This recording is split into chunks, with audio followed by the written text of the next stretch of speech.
I think that education is power, and a lot of information gets lost from the time their kid is born to being in the home. So a lot of families don't really know about developmental milestones or feeding or AAC, and a lot of that jargon is new to them. So providing them with as much education as possible, but also not overwhelming them is huge. And just making sure to meet them where they're at and give them information accordingly. Hey there, and welcome to the Speechie Side Up podcast. My name is Vanita Litvack, and I am so grateful you're here. I'm an ASHA certified speech-language pathologist, author, and augmentative and alternative communication consultant who is obsessed with helping SLPs like you stop reinventing the wheel and connect with other SLPs in the trenches. Have you ever wondered how other SLPs seem to be doing it all with ease? Well, around here, you'll get to hear firsthand how SLPs are really getting things done while keeping evidence-based practice and self-care in mind. Think of this as a coffee date with your SLP friends. Get ready to be challenged and encouraged while we learn together.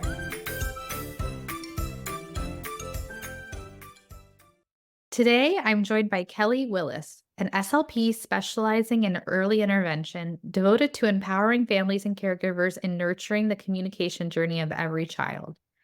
Central to her approach is the profound belief that strong relationships form the cornerstone of familial experiences.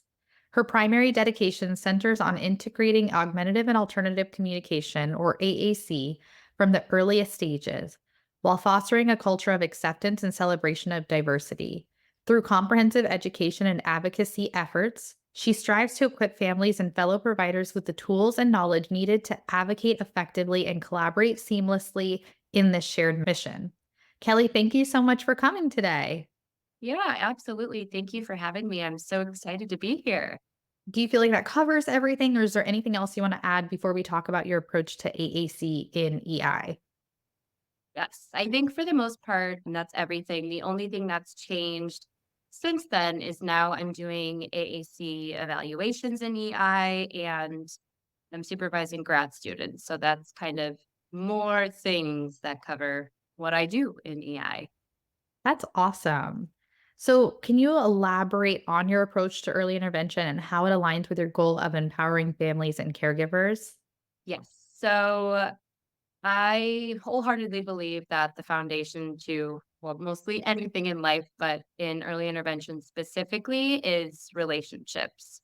In early intervention, you're one of the first, if not the first provider that's coming into the home after a family gets a diagnosis or finds out their child qualifies for early intervention. So it's a really delicate, intimate situation. We are going in there once, maybe twice a week. So I always want to make sure that I have a good relationship with the family and it's a positive relationship because if it's not positive, they see me a lot. And I want to make sure that we have fun together while I can also help them and help their child with therapy. So I think first things first, relationships, not only with the child, but with the entire family, daycare, whoever is in that support system is the most important piece. I think if we don't start there, other pieces don't align as beautifully and smoothly. And it comes from developing that trust. Family, you want the family to trust you as a provider, also a human that's playing with and interacting with their tiny child. So it's really important to start off strong with a good relationship, trust, and also just talking to families that telling them that we're a team and it's not just me coming in and dropping all this information on you.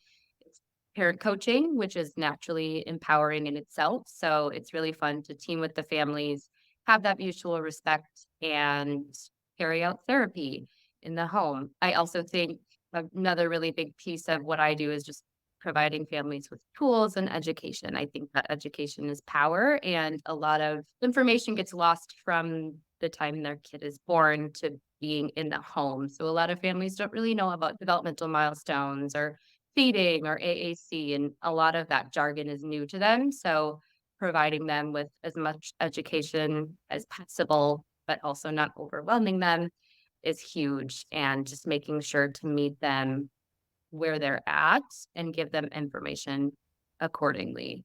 I love that. I love that you said education is power. I wholeheartedly agree with that. What resources or tools do you recommend for families and caregivers to further their understanding and implementation of AAC strategies? So for AAC, that's for the most part a brand new thing to all families when we talk about it. I typically come into the home and in the first few sessions, whether or not I think that their child will be an AAC user, I always talk about all the different tools that we'll use. So it's so common for families to introduce baby sign to kids. Well, like we can kind of think about AAC in that way too. It's another tool. So I always right off the bat normalize it. We'll use this, we'll use pictures, high tech, low tech. So I come in right away talking about the things that we may or may not use in therapy so they get that baseline information.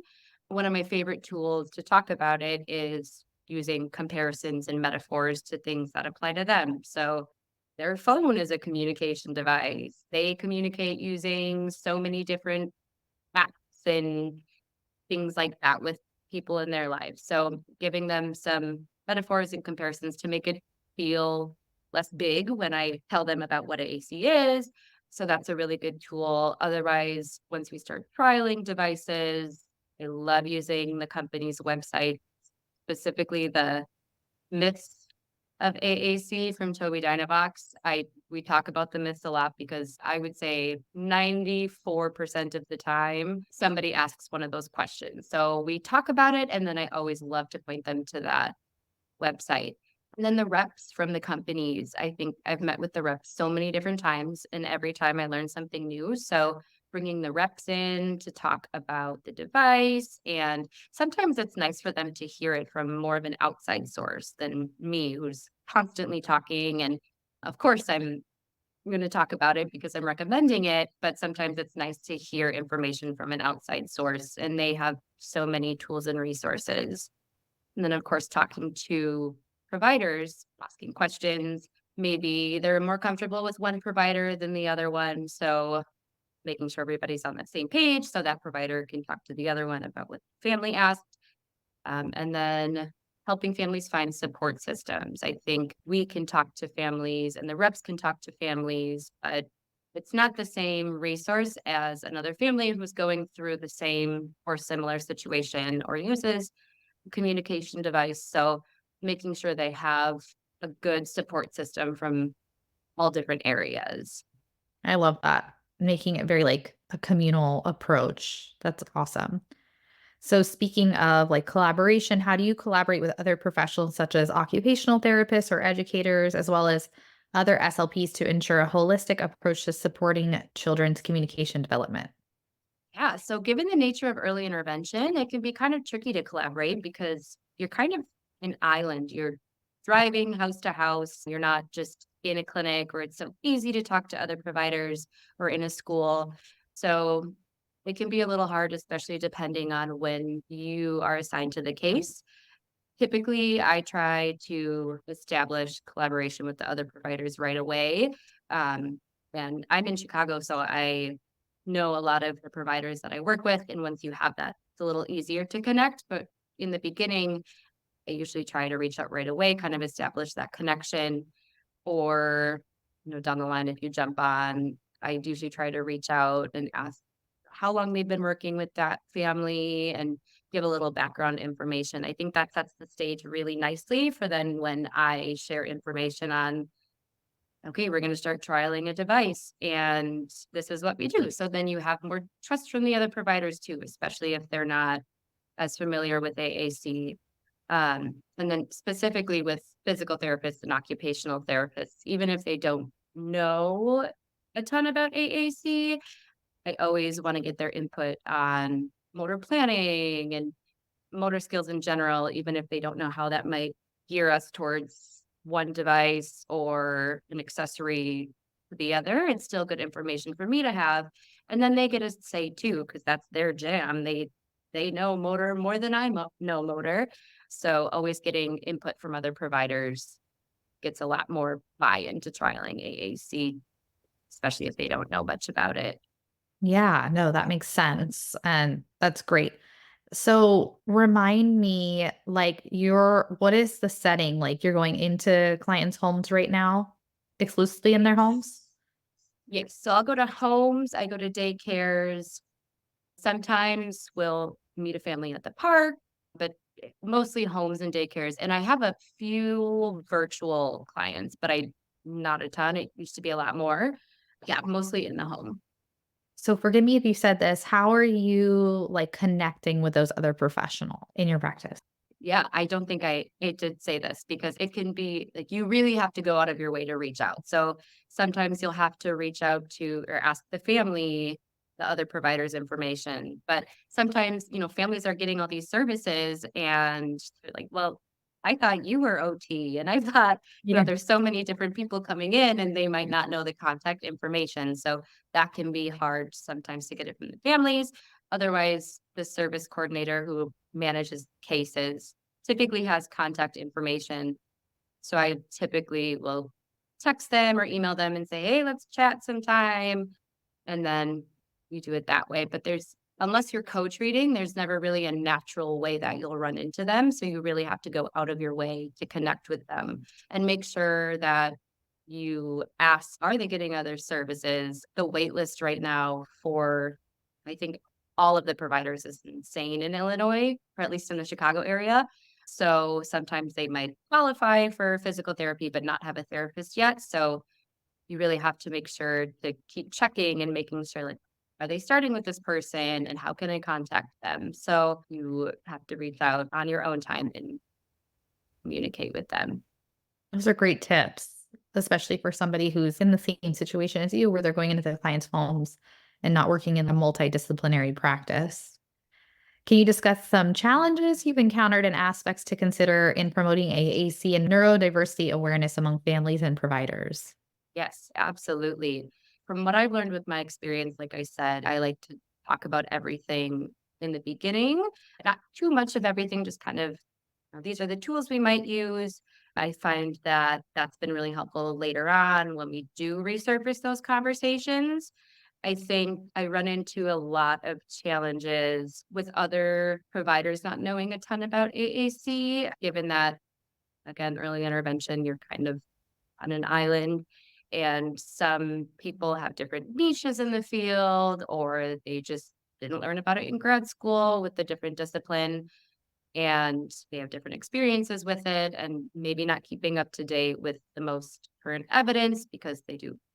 Yeah. So for whatever reason, sometimes there can be some challenges with other providers in the sense of understanding and being on the same page. I think a good example of this that I run into a lot, probably the most common, is doing hand over hand with kids.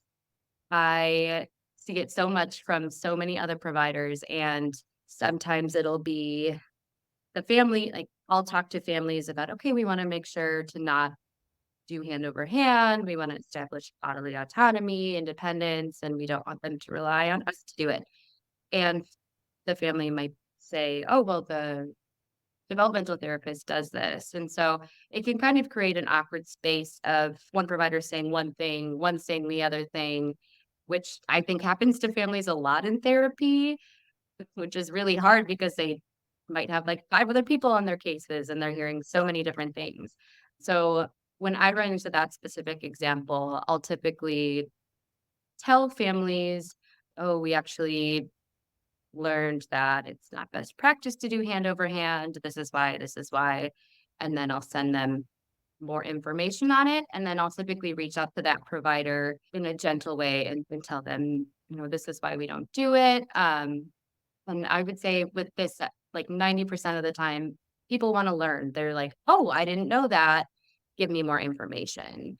So it can be kind of a balance managing that awkward space of, oh no, I don't want to make them look bad in front of the family because we still respect them as a provider and they may not have just known that or had the resources or it's not their area and they didn't know.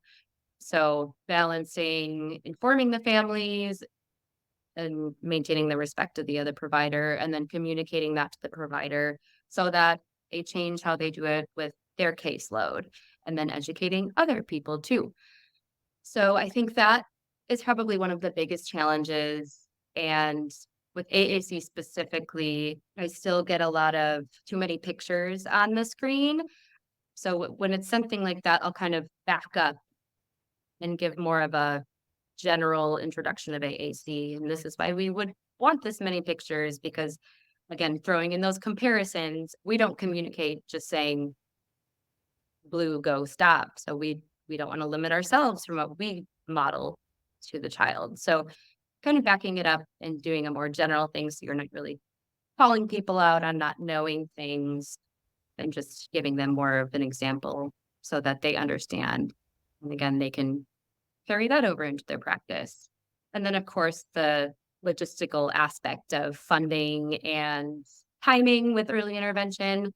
In Illinois, I don't know how it is in other states. I know every state does it differently, but we have to have the evaluation done by 33 months.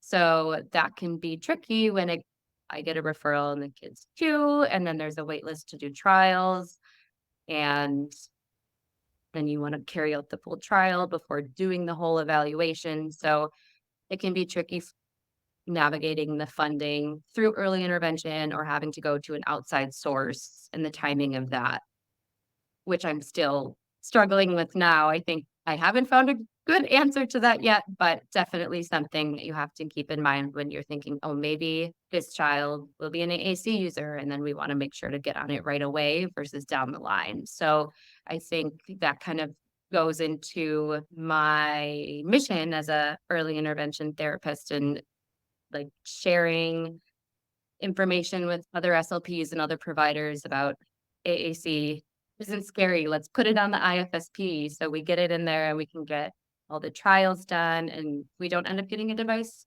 Great, but we put it on right away so that we don't have to worry about the timing in the end.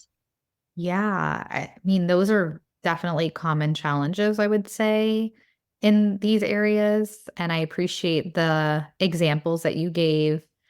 It's nice to hear how somebody else is handling those challenges as well. So definitely appreciate those tips. This has been incredible. Is there anything else you want to cover before we wrap up today? I don't think so. I think my biggest thing is I just hope that other SLPs take this as let's do it. Let's go for AAC. I know a lot of times in early intervention, another thing too is that they get worried about is it too early? I still see a lot of texts and just not being afraid to take that leap and ask somebody or reach out just to learn more and benefit the child. I've seen so much. I think about half of my caseload right now is AAC users, and I've seen so much progress with it, and they're all using high tech. So not being afraid to do that, the high tech, and it's great and it's really beneficial. And I see really fast progress, which is really awesome. Nice. So I think just an overall go for it. Don't be afraid. Amazing. Well, Kelly, where can everybody find and connect with you? So I don't have a social media for speech, but definitely through email. And then the company I work with is called Courtney Chapman Ltd. So I can send the website for that as well. But any questions or anything that anybody has, I'm happy to talk about starting AAC and early intervention and how to do that. Do you want to share your email here? Is that okay? And then we'll also Oh, try to. yeah, totally. Yeah. Okay, what Yeah. is it? So it's Willis, Willis dot Kellie, Kellie dot SLP at gmail.com. Perfect. Well, thank you so much, Kelly. This has been great. Absolutely. Thank you for having me. Thank you so much for listening. By the way, have you joined the SSU crew yet? By joining, you get access to the free good section on our website, plus podcast updates, special event notifications, and therapy inspiration. You can sign up at bit.ly/join SSU crew, all lowercase, or just find the link in this episode description. Also, don't forget to take a screenshot of this episode so that you can always refer back to it and share it on social media if you really love the topic. Take care and remember to always fill your Speechy Side cup first before you can pour into others.